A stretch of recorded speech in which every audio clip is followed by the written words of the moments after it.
Assalamualaikum warahmatullahi wabarakatuh.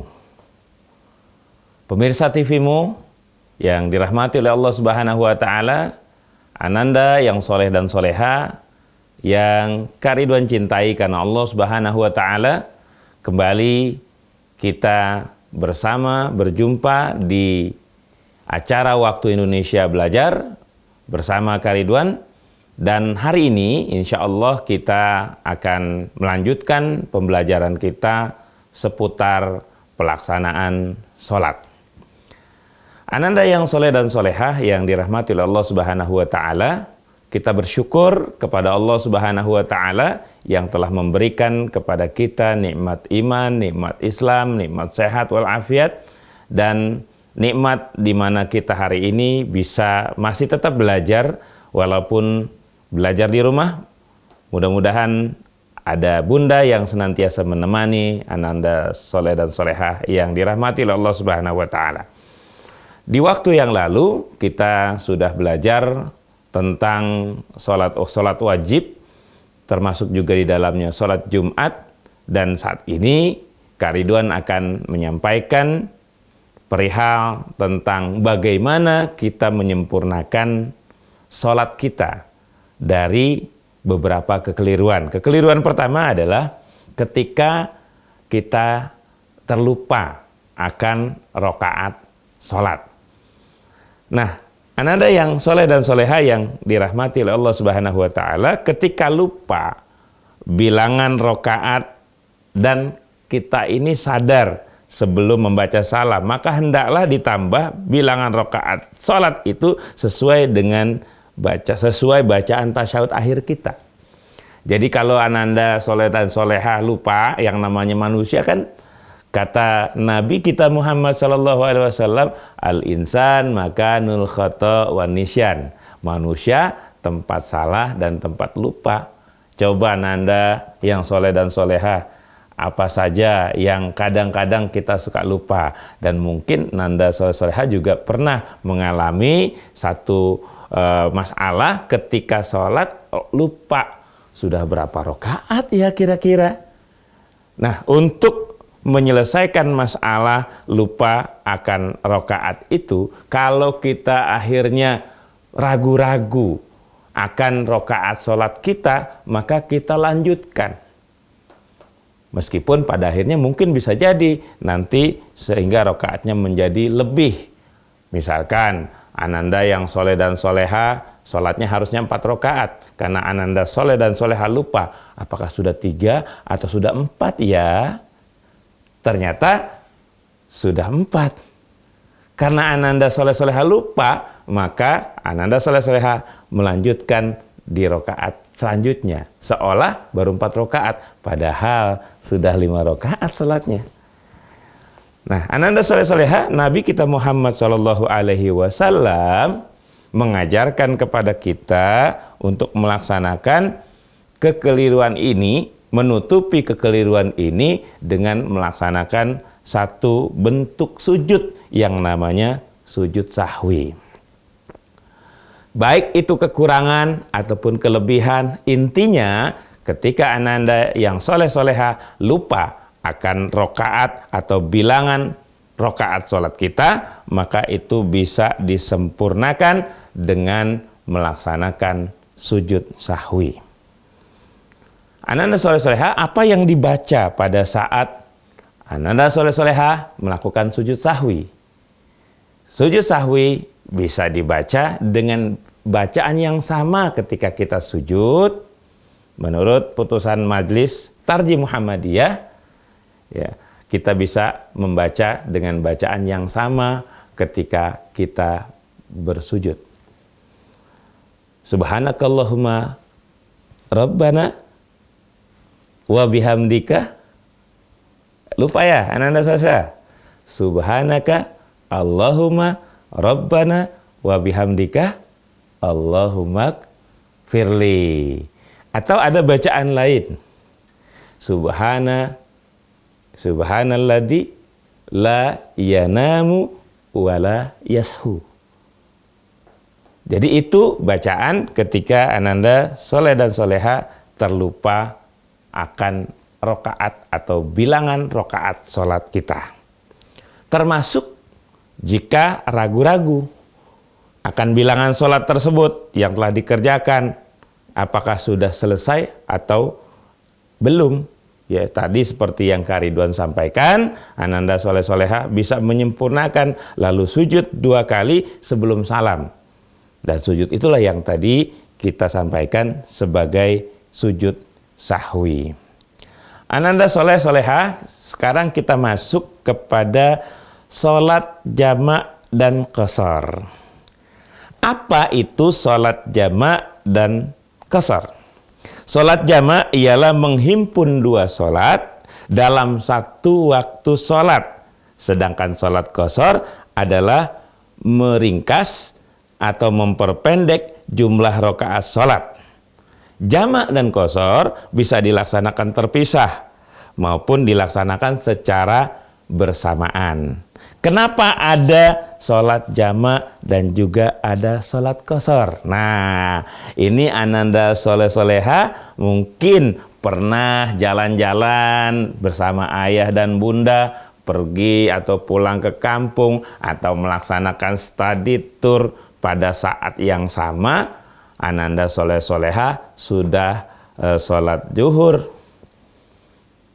di 1 waktu. Ananda Soleh Soleha belum bisa menetapkan apakah nanti bisa melaksanakan sholat asar atau tidak. Maka Ananda Soleh Soleha bisa melaksanakan sholat jamak saat Ananda Soleh Soleha berstatus sebagai musafir. Musafir adalah orang yang sedang berada di dalam perjalanan. Kita akan lanjutkan Ananda yang Soleh Soleha bicara tentang sholat jamak dan sholat qashar setelah pesan-pesan berikut ini, masih bersama Kak Ridwan di Waktu Indonesia Belajar.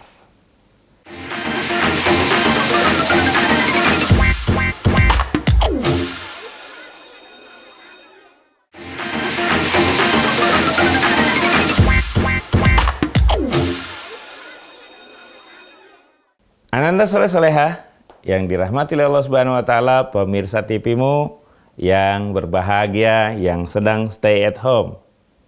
Kita masih melanjutkan pembelajaran kita di Waktu Indonesia Belajar dalam pembahasan tentang sholat jamak dan sholat qashar.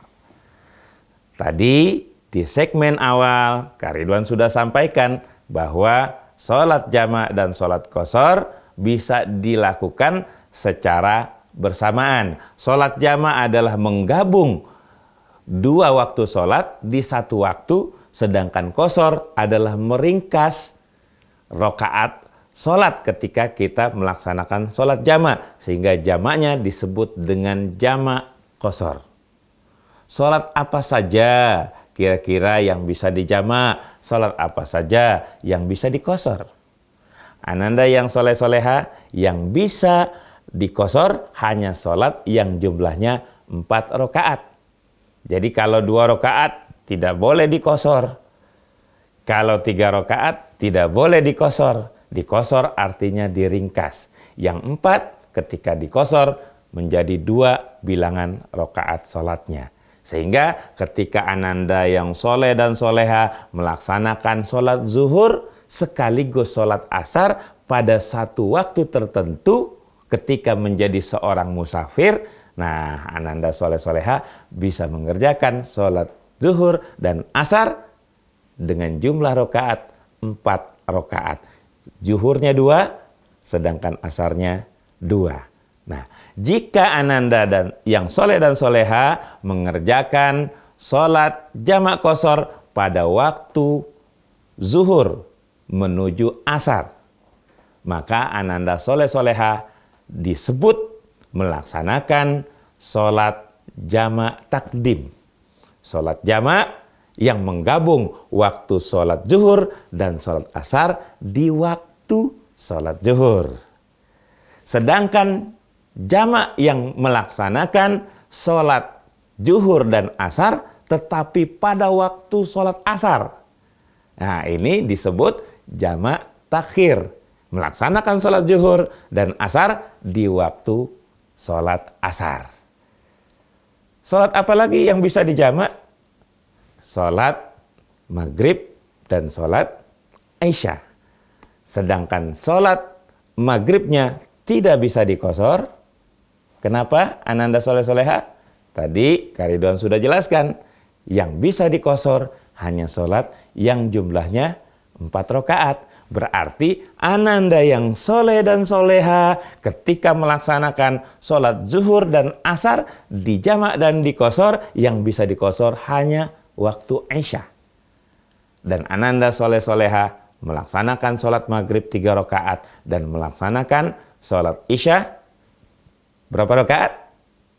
Iya, kalau dikosor 2 rakaat, tapi kalau dijamak tapi tidak dikosor berarti sholat maghribnya 3 rakaat, sholat isyanya 4 rakaat. Tapi kalau dikosor, sholat maghribnya 3 rakaat, sholat isyanya cukup 2 rakaat saja.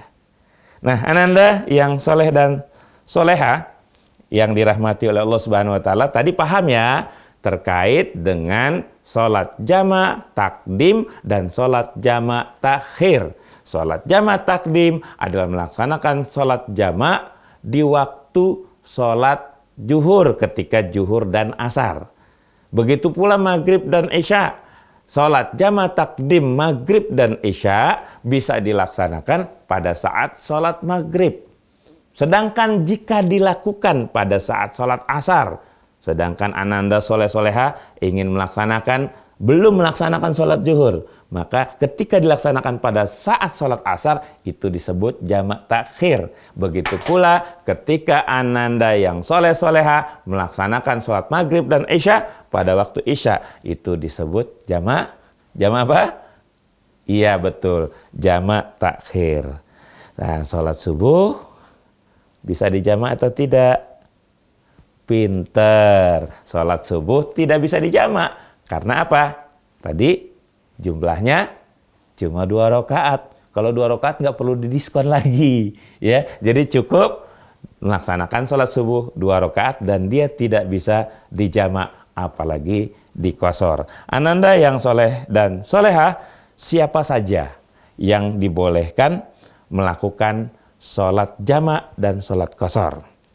Yang pertama, orang yang safar. Tadi seperti yang Kak Ridwan sudah sampaikan, Ananda soleh soleha pergi kemana? Ke daerah, pulang kampung, atau melaksanakan studi wisata ke satu daerah, maka status Ananda yang soleh soleha pada saat itu sebagai musafir.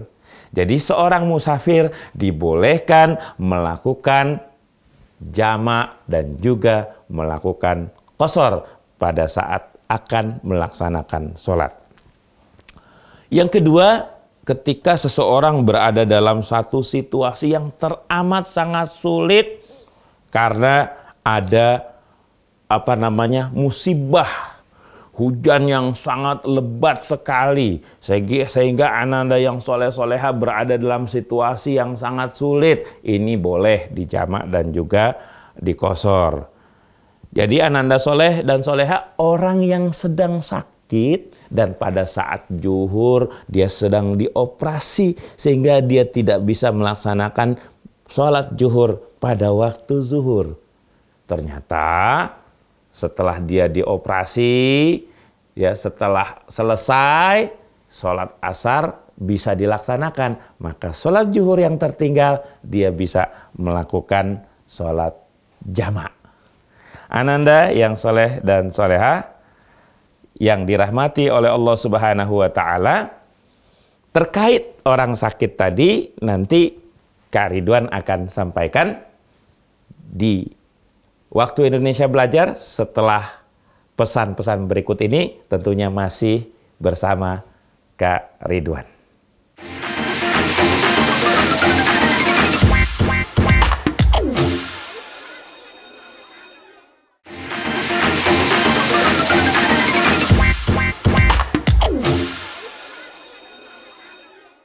Ananda yang soleh dan soleha, pemirsa TV-mu yang dirahmati oleh Allah Subhanahu wa Ta'ala, masih bersama Kak Ridwan di Waktu Indonesia Belajar. Masih tetap setia? Ya. Ingat tadi pembahasan kita seputar jamak dan qasar. Terkait dengan jamak dan qasar, tadi Kak Ridwan juga sudah sampaikan. Jamak dan qasar bisa dilakukan zuhur digabung dengan asar. Maghrib digabung dengan Aisyah. Apakah dibolehkan menjamak waktu sholat asar dengan maghrib? Tentunya tidak. Kenapa? Karena contoh dari Nabi kita Muhammad SAW dalam pelaksanaan kegiatan jamak dan qasar, itu Nabi Muhammad SAW mencontohkannya demikian. Shollu kama ra'aitumuni usolli, sholatlah kamu seperti aku sholat. Namun di dalam Islam, ananda yang soleh-soleha, selalu ada kemudahan, selalu ada keringanan. Karena Allah Subhanahu wa Ta'ala Maha Baik, tahu keadaan hambanya. Misalkan ketika seorang hamba dalam keadaan sakit, Kak Ridwan di pelajaran sebelumnya sudah menyampaikan, sholat itu tetap harus dilaksanakan jika seseorang masih dalam keadaan hidup dan masih dalam keadaan tidak hilang akalnya. Jadi apakah orang sakit tetap harus sholat? Orang sakit tetap harus sholat. Cuma sholatnya itu bisa dia dilakukan secara sempurna berdiri. Jika dia tidak sanggup berdiri, dia bisa sholat dengan cara duduk. Jika dia tidak bisa melaksanakan sholat dengan cara duduk, maka dia dibolehkan atau diberi rukhsah oleh Allah Subhanahu wa Ta'ala, diberi keringanan oleh Allah Subhanahu wa Ta'ala untuk sholat dengan berbaring. Allah Subhanahu wa Ta'ala berfirman, alladzina yadhkurunallaha qiyaman wa qu'udan wa ala junubihim, yaitu orang-orang yang mengingat Allah dengan cara berdiri, duduk ataupun berbaring. Allah Subhanahu wa Ta'ala yang Maha Baik membolehkan kita semua untuk sholat dengan keadaan atau kondisi kita. Tadi dibolehkan kita untuk jamak dan qasar, dan ketika sakit kita dibolehkan sholat dengan berdiri, dengan duduk ataupun dengan berbaring. Itu khusus bagi orang yang sedang sakit. Jadi kalau nanda soleh-soleha melihat ayahanda atau ibunda sedang dalam keadaan sakit lalu sholatnya sambil duduk, itu berarti mengikuti rukhsah yang disampaikan oleh Nabi Muhammad SAW. Ada lagi satu keadaan di mana kita sholat di dalam kendaraan. Bagaimana ananda soleh-soleha sholat di dalam kendaraan? Kalau di kendaraan itu ada airnya yang cukup, maka ananda yang soleh-soleha tetap harus berwudu sebagaimana biasa, seperti kita berwudu saat akan melaksanakan sholat. Namun jika di kendaraan tersebut tidak ada airnya, maka ananda soleh-soleha bisa bertayamum sebelum melaksanakan sholat sebagai pengganti wudu. Ananda soleh-soleha, cara pelaksanaan kegiatan sholat di dalam kendaraan. Seperti apakah sholat tersebut? Ananda yang soleh dan soleha, tentunya kalau ananda soleh-soleha naik kendaraan, dipastikan tidak selalu mengarah ke arah kiblat.